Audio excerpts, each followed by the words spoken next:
گاڑیوں میں میوزک چلتا ہے، ٹکر لگی اور مر گئے تو کیا جواب دو گے اللہ کو؟ کس حال میں موت آئی؟ ہر چیز کا نظارہ اللہ نے آگے رکھا ہے۔ جنید جمشید مجھ سے کہنے لگا ہم جو گانا بناتے تھے ہفتہ 10 دن لگا کر، بعض اوقات پورا مہینہ ایک گانے پہ لگ جاتا تھا، وہ گانا 3.5 منٹ کا بنتا ہے، 3.5 منٹ کا ایک گانا بنتا ہے، 3.5 منٹ۔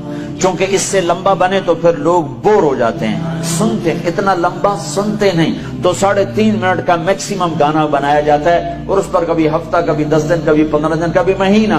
میں نے کہا پاگل دیوانے، میرا رب میرے نبی کا فرمان ہے جنت کا پہلا نغمہ جو اللہ سنائے گا وہ 70 سال لمبا ہوگا، 70 منٹ کا نہیں ہوگا، 70 سال ایک ہی دھن سنتے رہو گے، ایک ہی راگ سنتے رہو گے۔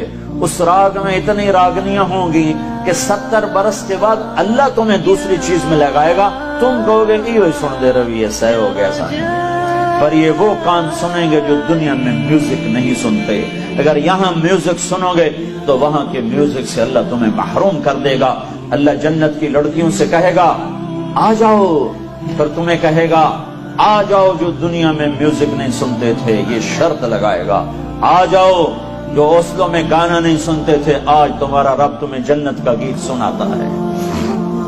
پھر اللہ جنت کی لڑکیوں سے کہے گا گاؤ، ادھر سے جنت ساز بنے گی اور ان کی آواز، جنت کی عورت سمندر میں تھوک ڈالے تو 7 سمندر میٹھے ہو جاتے ہیں، وہ تھوکتی نہیں ہے، عیب ہے تھوکنا، اگر تھوکے تو سمندر میٹھے ہو جائیں تو اس کا بول کیسا ہوگا؟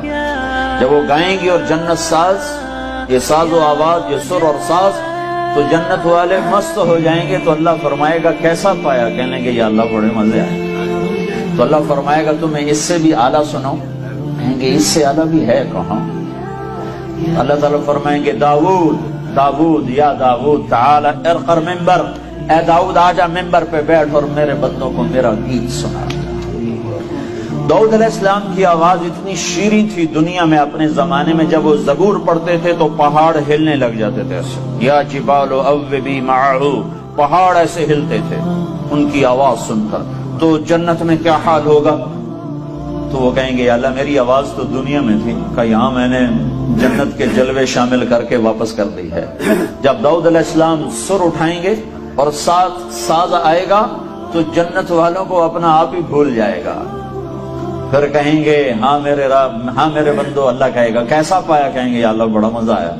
تو اللہ تعالیٰ فرمائیں گے اب تو میں اس سے بھی اچھا سناؤں؟ کہیں گے اچھا اس سے بھی اچھا ہے؟ کہاں؟ یا حبیبی یا محمد، اے میرے حبیب، اے محمد، تعالی ارقل ممبر، آجا ممبر پہ بیٹھ، اب تیری باری ہے، تو میرے بندوں کو سنا۔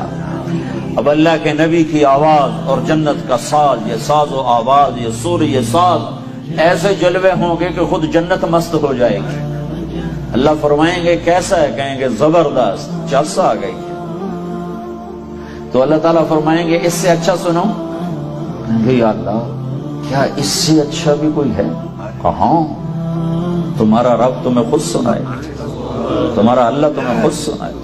لم يبق الا ارحم الراحمین، لم يبق الا ارحم الراحمین، اب تمہارے ارحم الراحمین رب کی باری ہے، اب وہ تمہیں سنائے گا۔ یا رضوان، اے رضوان، جنت کا بڑا فرشتہ، ارفع الحجب بینی و بین عبادی و زواری، اے رضوان پردے ہٹا دے، آج میرے بندے اور بندیاں مجھے آنکھوں سے دیدار کریں، کانوں سے میرا کلام سنیں، آنکھیں ٹھنڈی ہوں میرے دیدار سے اور کان ٹھنڈے ہوں میرے کلام سے، تو پردے جو ہٹیں گے تو آپ خود سوچو یوسف علیہ السلام کا بنانے والا خود کیسا ہوگا، محمد مصطفیٰ صلی اللہ علیہ وسلم کا بنانے والا خود کیسا ہوگا۔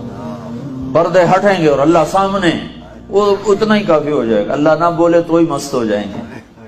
پھر اللہ کیا کرے گا؟ پھر اللہ اب ساز کی ضرورت نہیں ہے، اللہ کی آواز کے لیے ساز ضرورت نہیں ہے، اب اللہ ہی ساز بھی ہے، اللہ ہی آواز بھی ہے، اور اللہ ہی کا کلام ہے، اور اللہ قرآن سنائے گا، قرآن، اللہ اپنا قرآن سنائے گا۔ اور ایک حدیث میں آتا ہے سورہ طٰہٰ پڑھ کے سنائے گا، سورہ انعام پڑھ کے سنائے گا، ویسے سارا قرآن سنائے گا، اللہ سارا قرآن سنائے گا۔